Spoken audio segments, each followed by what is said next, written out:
नए financial year का आगाज होने जा रहा है। 1 अप्रैल से फाइनेंशियल ईयर शुरू हो जाएगा। फाइनेंस की दुनिया में 1 अप्रैल बहुत महत्व रखता है, बहुत मायने रखता है, क्योंकि 1 अप्रैल को ही आम बजट में हुई घोषणाओं पर अमल होता है।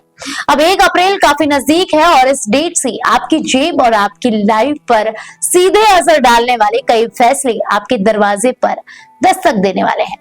फाइनेंशियल ईयर में टैक्स, एटीएम ट्रांजैक्शन शुल्क, क्रेडिट कार्ड सहित कई मामलों में बदलाव होने जा रहे हैं। नए नियम के तहत सालाना 12 लाख रुपए तक कमाने वाले लोगों को टैक्स से छूट मिलेगी। साथ ही वेतनभोगी कर्मचारियों को 75,000 रुपए की स्टैंडर्ड डिडक्शन का लाभ भी मिलेगा, जिससे 12.75 लाख रुपए तक की आय से टैक्स फ्री हो सकते हैं। हालांकि यह छूट सिर्फ नए टैक्स विकल्प चुनने वालों पर ही लागू होगी।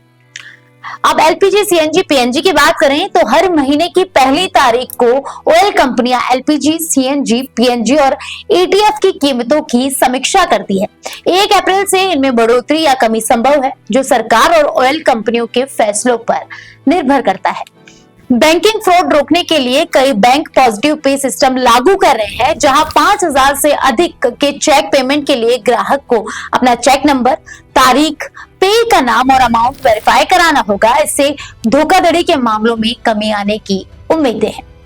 वहीं national payments corporation of India अपने रुपे डेबिट सेलेक्ट कार्ड में नए फीचर्स जोड़ने जा रहा है, जिसमें airport lounge access, insurance cover, travel fitness और वेलनेस जैसी सुविधाएं शामिल होगी। वहीं 1 अप्रैल से कई बैंक अपनी एटीएम निकासी नीतियों में भी बदलाव करने जा रहे हैं। अब ग्राहक हर महीने में केवल 3 बार दूसरे बैंक के एटीएम से निःशुल्क निकासी कर सकेंगे।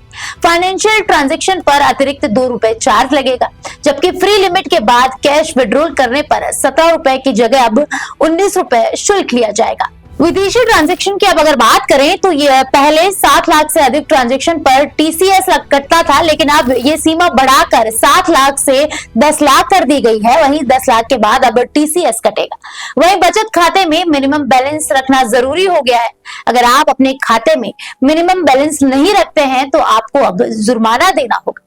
कई बैंक अपने मिनिमम बैलेंस के नियमों में बदलाव कर रहे हैं। वहीं क्रेडिट कार्ड के नियमों की अगर बात करें तो क्रेडिट कार्ड के नियमों में भी बदलाव हो रहा है।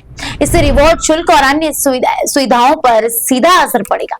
एसबीआई अपने सिंपली क्लिक क्रेडिट कार्ड पर स्विगी रिवॉर्ड को 5 गुना से घटाकर आधा कर देगा। एयर इंडिया सिग्नेचर पॉइंट्स को 30 से घटाकर 10 कर दिया जाएगा। इसलिए अगर आप क्रेडिट कार्ड का इस्तेमाल करते हैं तो आपको इन बदलावों के बारे में जानना बेहद जरूरी है। वहीं यूपीआई ट्रांजैक्शन के नियमों में भी बदलाव किया जाएगा। 1 अप्रैल से जिन मोबाइल नंबरों से जुड़े यूपीआई खाते लंबे समय से इस्तेमाल नहीं किए गए, बंद पड़े हैं, उन्हें बैंक रिकॉर्ड से हटा दिया जाएगा।